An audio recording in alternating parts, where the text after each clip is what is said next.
Hi, and welcome everybody to the Winner's Circle Sports Betting Channel. My name is Ross Benjamin. I'm your host. It is Monday, January the 8th. We have just completed the regular season in the NFL. We know the playoff matchups, and we're going to be covering two games today. And like every Monday, I am joined by Mr. Doug Upstone of DocSports.com. Doug, how are you, my friend? I am doing well, Ross. And yes, we've missed the last couple of Mondays, and I've missed three altogether. But hey, back in the saddle, 2024, ready to go and to make it happen. Yeah, we got the playoff matchups intact, and we saw some interesting stuff happen yesterday. It was culminated with the Buffalo-Miami game last night that determined the AFC East winner. And the Dolphins limp into the playoffs, literally limp into the playoffs. And we're going to cover that game today as I'm going to be looking at Miami and Kansas City. Doug will be looking at the other Saturday game between Houston and Cleveland. What a story, the Houston Texans, huh? You know, nobody saw that coming. First-year head coach, first-year offensive coordinator, rookie quarterback, Doug. And I know we're going to be talking about this in detail when it comes to the pick on the game. But, well, let's just break right into it. Let's talk about what we saw and what I just mentioned and what's coming up. I mean, right now, as we speak, the Texans find themselves as a 2.5-point home underdog as a division champ, facing a very good Cleveland team who comes in at 11-6. Really didn't have anything to play for yesterday, Doug, and laid down, playing a lot of their backups. But what say you on this wild card matchup? Yeah, and this one, well, these teams actually, Ross, just played a few weeks ago in the same location, Week 16, and Cleveland won that game 36-22 as 3-point road favorites, as C.J. Stroud was in concussion protocol and did not play in that game. Stroud will obviously be back for this wild card opener after they escaped against Cleveland, and Jacksonville folded like a tent in a windstorm. Yesterday, that was quite something to see. However, the Texans remain an underdog, a home underdog, excuse me, in this AFC clash. And Joe Flacco, you got to admit, this guy's having the time of his life, right? Okay. I mean, when he played before, this guy would never smile. Okay. You never saw any emotion out of this guy. He was always Joe Cool, right? From that standpoint.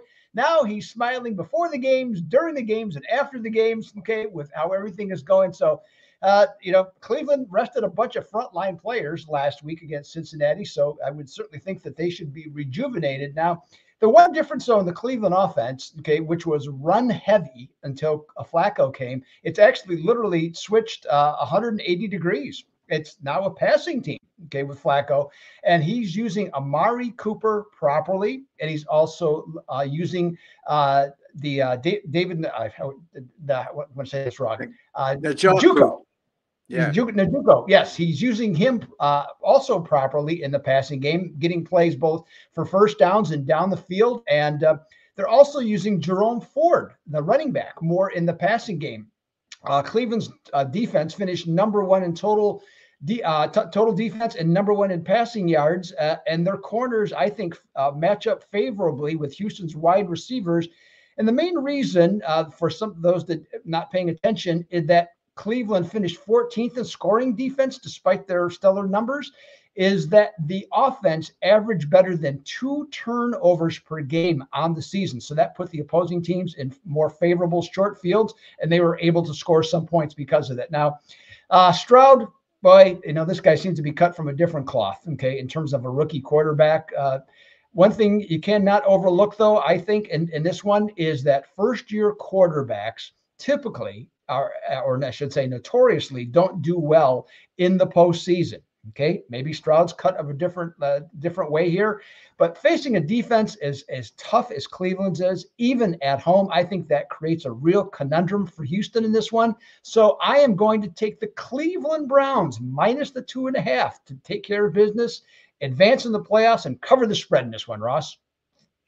Yeah, well, again, you have a wild card team against a division winner on the road, and the wild card team is the favorite here, and rightfully so. Look, you make great points. I mean, Cleveland being a run-heavy team over the last few years, not just this year up until the quarterback change. And Joe Flacco, his last 4 starts, he's gone over 300 yards passing, on each occasion. And the flip side to that is the running game has left a lot to be desired.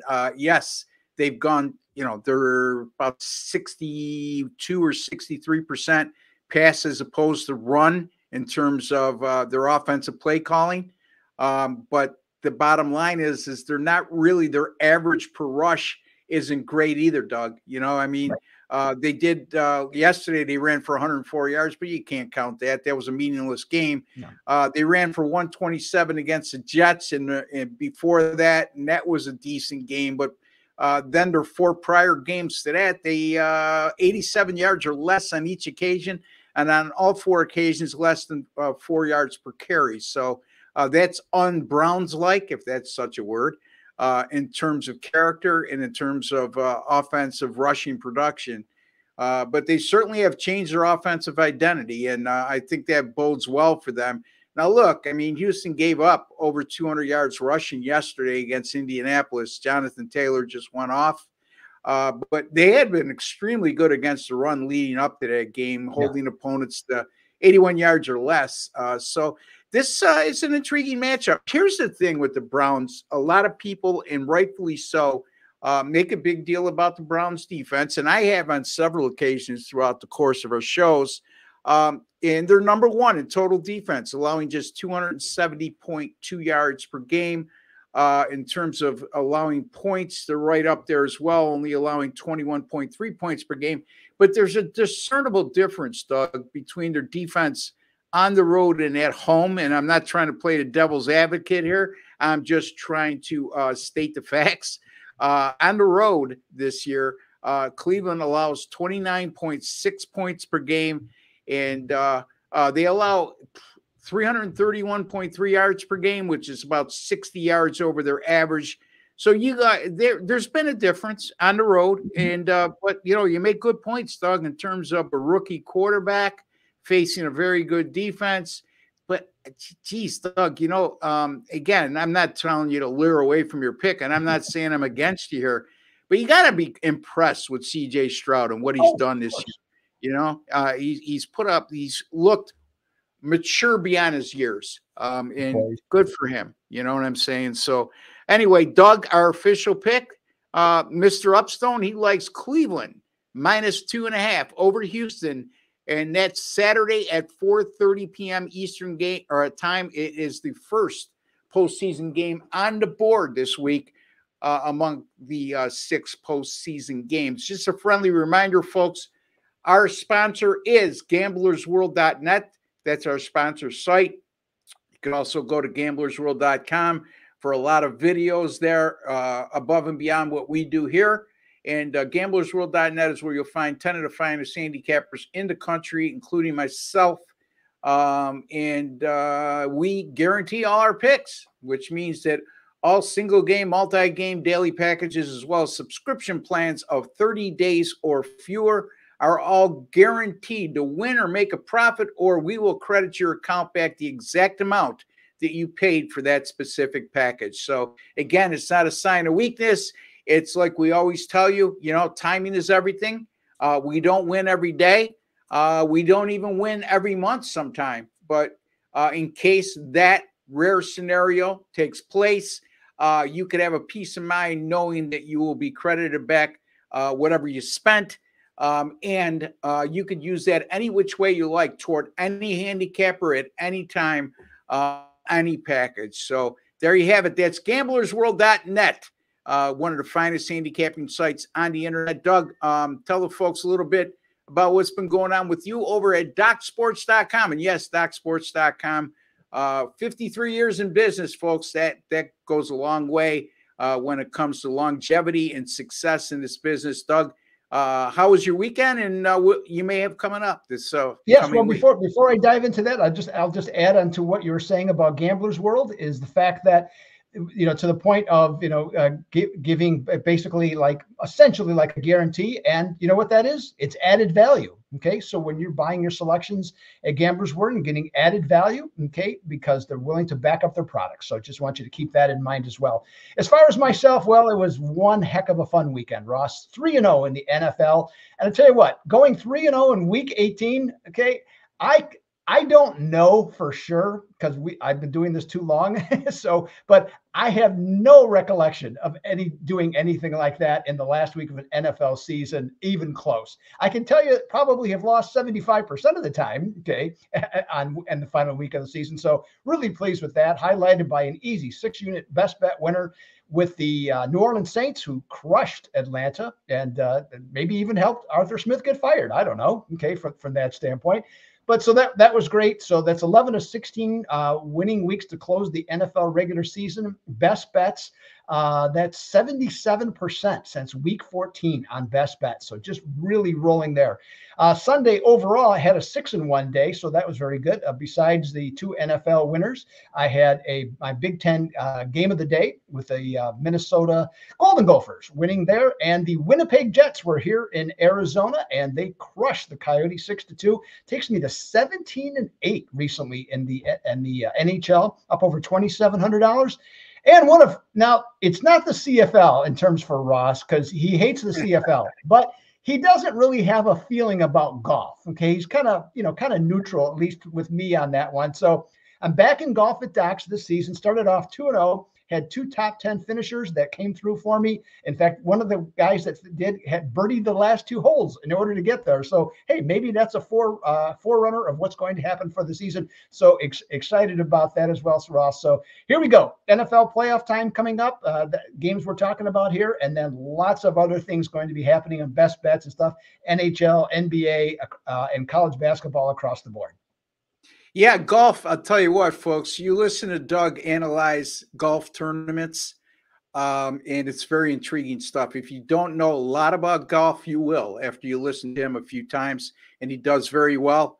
Doug's been involved in the golf industry well before he even got into our industry, in the sports betting industry. So a very, very knowledgeable golf aficionado is Doug Upstone.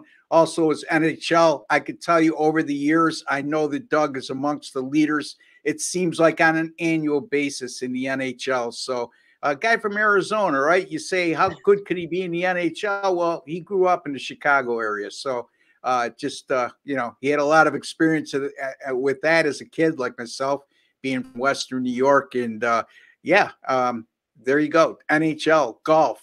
The NFL playoffs coming up, and he already mentioned the college basketball and the NBA too. And you could get all that stuff from me too at gamblersworld.net. On a nice roll right now in college basketball for myself, winning 11 of my last 16. And since December 2nd of 2022. Anyway, I'm on a nice 59% run in college basketball. Let me get that streak up for you right now while I have you, and bear with me 1 second here, folks. I'll have that for you in a second. College basketball, 11-5 with my last 16. Obviously, that's this year. And 49-32, which is good for 60% run in college basketball as well. So you can get that right now. I'm number 1 at the site in college basketball. A lot of NBA coming up in the coming weeks. And I'll certainly have a play in every NFL playoff game this year, coming off a winning year, winning NFL regular season. Went just 2-2 yesterday, folks, but was able to cash my 10-star top play last night on them dare Buffalo Bills. So there you go, folks. Sometimes, I'm biased in that regard, but when I pull the trigger on Buffalo, you better pay attention because I try to keep as objective as possible when I do that. And we'll see what I can do when the playoffs begin, because it becomes awful difficult. I probably will have a total in the Bills and Steelers game on Sunday. So let me get to my free pick, and that comes in the NFL other playoff game on Sunday and Saturday, and that game is between the Kansas City Chiefs and the Miami Dolphins. You know, Miami is literally banged up right now. I mean, this is a team that went into last night with the AFC East Division championship on the line at home. They were without Jalen Phillips and Bradley Chubb. They're starting defensive ends. They're out for the year. They went into that game. Raheem Mostert didn't play, their leading rusher. Jalen Waddle explosive starting wide receiver, Xavier Howard, a star cornerback. All were out with injuries yesterday, and they're all listed as questionable for Saturday. But, even if they do go, how healthy will they be? And also, last night, linebacker Andrew Van Ginkel, who's been an instrumental part of the success the Dolphins have had on defense this year, went down with a foot injury late in the game, and he was unable to return. He's listed as questionable as well.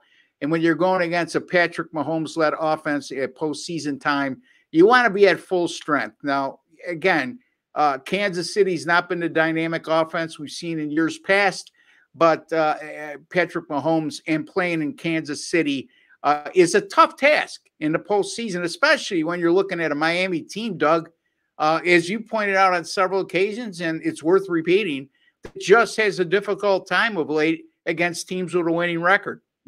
Matter of fact, Miami has gone 1-8 straight up in their last 9 versus winning teams. And their only win in that sequence came in a late season matchup with Dallas at home.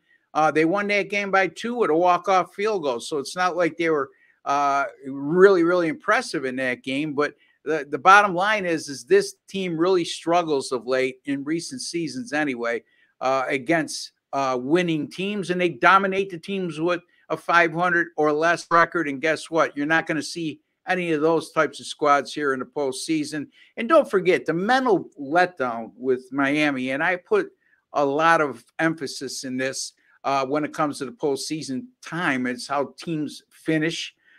Miami blew a 3-game lead in the AFC East in early December. And now they become a wild card team, and they have to go on a road in an extremely tough environment. And, Kansas City, like I alluded to, not a great team like they've been in years past, but still very good. They won their last 2 heading into the playoffs. That 2-game winning streak was preceded by a stretch in which they went 3-5. They've just gone 4-4 at home this year. But keep in mind, folks, the Chiefs under Andy Reid and with Patrick Mahomes at quarterback, 8-1 straight up in their last 9 postseason home games. Their only loss in that sequence is of the year they were upset by the Cincinnati Bengals in the AFC Championship game. They covered 6 of those 9 games, so not only are they winning, they're winning decisively. I just looked at the state of these 2 clubs, the environment in which it's going to be played in. Patrick Mahomes versus Tua, who, again, has had an excellent year. These are 2 Pro Bowl quarterbacks.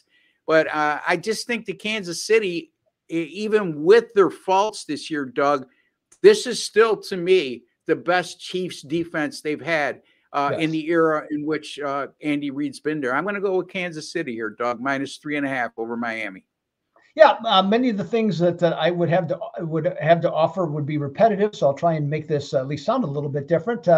First of all, I'll just say this: Miami, to me, has run out of gas. Okay, it's as simple as that. To the point, as to why many of the things that you said, Ross. The injuries have been just across the board at almost at every level from that standpoint. It's just not the same team that was on December 1st. And so without the arsenal, Tua is not as good, not as good as any quarterback. Same thing with Patrick Mahomes. Patrick Mahomes in part is not as good this year because he doesn't have the same type of offensive firepower that he's had in previous years. And the other thing too, that, no team had more change in the offensive line than Miami did because of injuries, and that revolving door continues. Okay. So, really a tough situation for them. I expect Kansas City to take care of business here. And the other aspect of this is, at least right now, it's only Monday, and I'm not, even though I love my weather, I'm not going to deny I don't. Okay, from that standpoint, right now the forecast is for really cold weather. That is not advantageous to Miami's style of play from that standpoint. So I think it makes it even tougher. And I don't want to go on the limb this far on a total, but if the weather forecast holds up, right now the total's at 44. It opened at 45. I can only assume it's going to go down as the week. So if you're looking for a little value right now, okay, from that standpoint, you might want to consider doing the under 44 if you want to do it early in the week, because I got a feeling it's only going to drop as people start to pay more attention later in the week. Yeah, I mean, they were talking last night on the telecast in a Bills-Dolphins game that the weather forecast, like you said, is going to be bitterly cold right now as we speak. And we both know, Doug, like you just alluded to, that weather forecasts can change dramatically over a couple-day period of time, but they're looking at game time temperatures of below 10 degrees. So I would think that would favor the Chiefs over a warm climate team. And the running games will be very, very important in those games. Miami could run the ball. There's no two ways about it. But not if they get behind and they have to become one-dimensional. Then it becomes a whole different story. So a lot of good things we just discussed today. Doug likes the Cleveland Browns minus the 2.5 at Houston. I like the Kansas City Chiefs minus 3.5 against the Dolphins. Both of those games go on Saturday. Doug will be back with me on Thursday, and we'll be discussing 2 more NFL postseason matchups. The Pittsburgh Steelers and the Buffalo Bills will be Doug's game to discuss and pick. I'll be looking at the sagging Philadelphia Eagles against the NFC South Division champion Tampa Bay Buccaneers. I'll also be back tomorrow with Jesse Schule and Sean Higgs, as we'll be looking at college basketball, 3 really good matchups: Houston, Iowa State, BYU, Baylor, Purdue, and Nebraska. And then I'll be back tomorrow afternoon with Mr. Paul Bovey, as Paul will be discussing the Packers-Cowboys game. I'll be looking at the Rams and the Lions. So a lot of good stuff happening. Doug, we'll see you back on Thursday for Doug Upstone and Ross Benjamin. I'd like to wish each and every one of you all the very best. Take care, and God bless, folks.